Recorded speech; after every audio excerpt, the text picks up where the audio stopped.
My name is Alaji Baba Munkaila, born in Zabzugu, grew up in Zabzugu, went to Europe,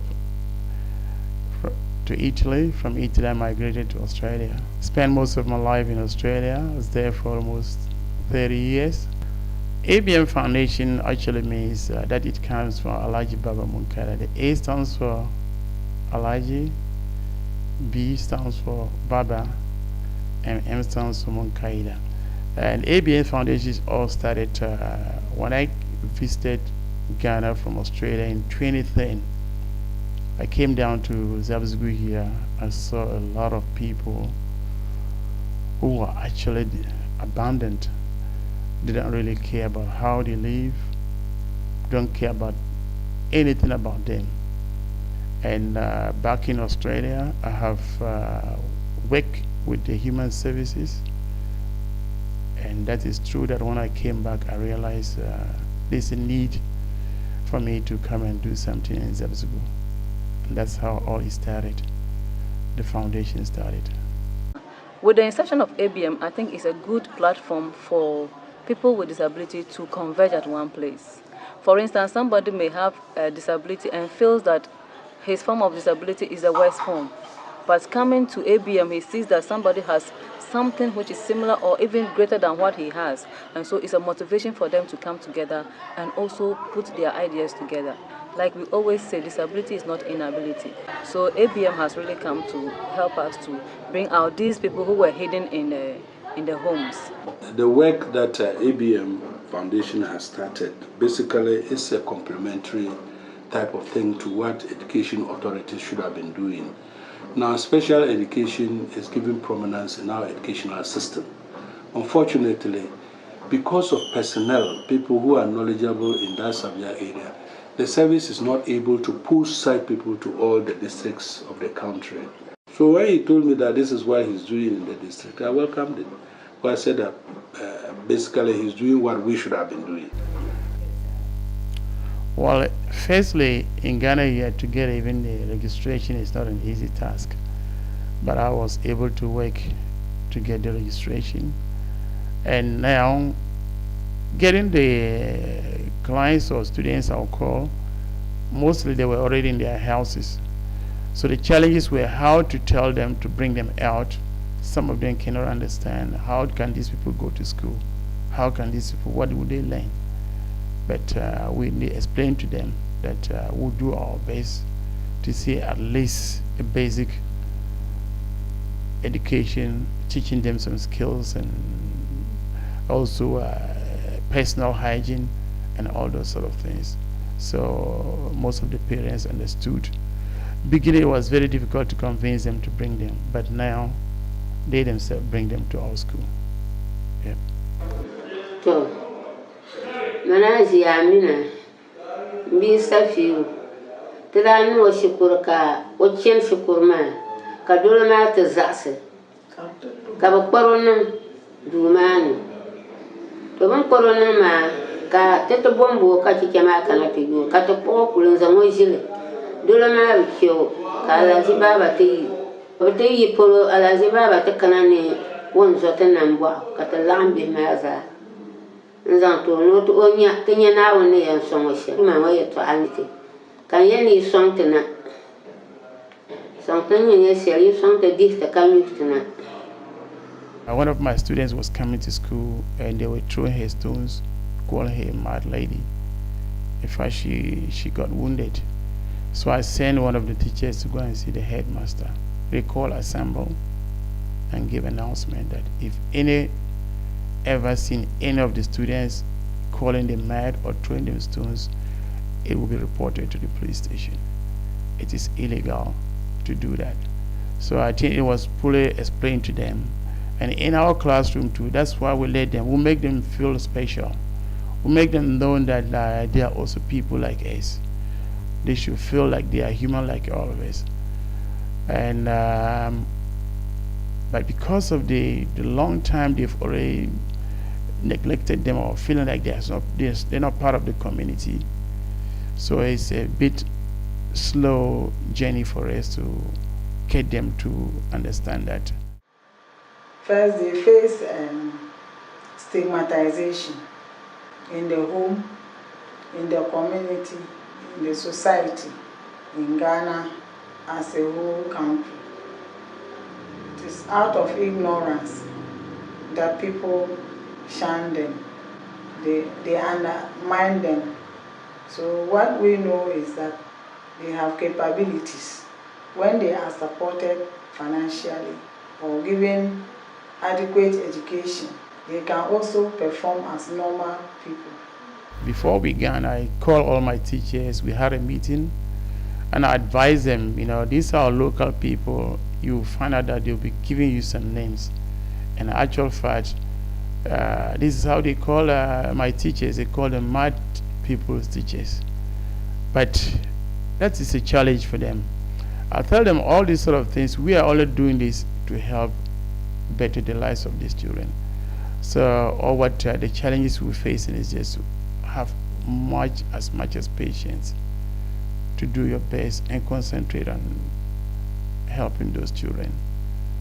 The other time I visited one community in Sabare, Jagrido to be precise, and I saw this kid sitting there, and I was doing demonstration lesson teaching.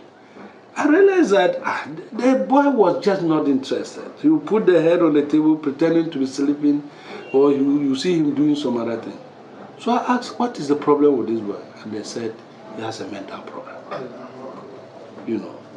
So when I finished, I took the headmaster, the head teacher to my office, and I said, no, the boy doesn't belong here. He doesn't belong. And I mentioned the special school that I know. This is where we should send such a child, because if we keep him here, we are simply wasting his time. My name is Jibril Sani. I'm ABM Foundation coordinator. ABM Foundation, Alaji did a lot. Like, he employed me as a coordinator. This 3 months, he paid me. He paid me money. He paid two teachers. He paid laborer. He paid the lady, the one cooking over there. Can you imagine? His pocket money is not the district assembly. It's not the community contributed. He Alaji accounts money. My doctor, she's called Faiza Jibril, means epilepsy. So, and I decided that I'll let her join this ABM Foundation to move her forward. And currently I'm talking to you, Alaji is providing medicine, epilepsy medicine to her. Now she's okay. She's somehow. Most of them, they don't give them. They have no money to buy medication for them. So they just living without medication. But since we started, we have a nurse who comes in to check them. And then she would then tell us this person and person need this sort of medication. The foundation will buy the medication and give to the parents. Most of them don't have seizures these days because they take the medication rightly. So there's a lot of changes we are seeing now. If there's a lady who ever comes to my class, the classroom was standing there, one of the parents crying. Or ask her, what's the problem? She said, just seeing her daughter sitting down with that group of people, and she can see the smile from the daughter's face had made her to cry because she has never seen her in that sort of mood. She has never seen her sitting together, never seen her wearing a uniform. So, because they never want her to go to school. They won't allow her to school. But for now, she has got her own uniform coming to school, had made her feel really good. And she felt overjoyed, and that made her to cry. So I felt really, really good when she said that. So we can see a lot of changes already within them. And it's not only one. You see most of the parents who come, thank us for them.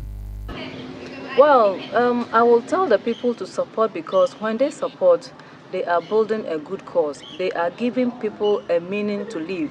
They are changing lives. They are changing perceptions of people. So it is good they support. That when these children come out with certain potentials in them, that they are able to bring it out, they will know that their donation is really going to the right cause. That is what I will say about that. Yes. Currently, my difficulties I'm facing is the funding. I have 8 full-time workers and 2 casual workers. All the wages come through my personal business I own, which is my hotel and my estate development. We give them breakfast in the morning and lunch in the afternoon before they all go home. So it is a very challenging thing because 35 of them eating breakfast and lunch is a big challenge, and no any help from anywhere. I'm only doing this from my own sources, so that's why I'm seeking for support. We just recently got a bus donated by UDS, that is University of Development Studies, Tamale. Taking them around, picking them from home and back, and obviously it's still growing. Every day we keep getting new ones coming, and we have lack of tables in the classrooms, of course lack of books, a lot of things we are lack of, but we just need the support to help us give these people a better life.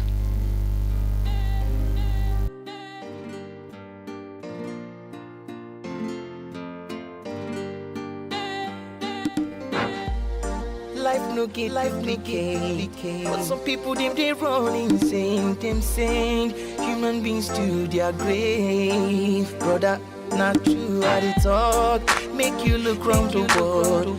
Prostitution they blow like bomb. Now why some girls they kill their unborn child? If you go to motherless baby, you go see abandoned kids. Them they cry for the morning tea. It's clear, them no go see to receive. I beg make you hear me say, Kulura de kana no yara, Kulura de kana no yara, Kulura de manyango beo. I beg make you hear me say, you should take care of the little children. You should take care of the little children. You should take care of the leaders of tomorrow. I hope everybody they hear this message we they share. As you can see, all the kids need care. It's unfair. Many children they shed tears. Them they cry for help. Them they cry for survive every day and night. Even if you don't need them, save their life. Because there's nothing so important like child. Process them they cry, them they shout, oh no. They need to be given the chance to grow, because now them be leaders of tomorrow. Children, help me sing. You should take care of the little children. You should take care of the little children. You should take care of the leaders of tomorrow. I beg make you hear them sing. You should take care of the little children. You should take care of the little children.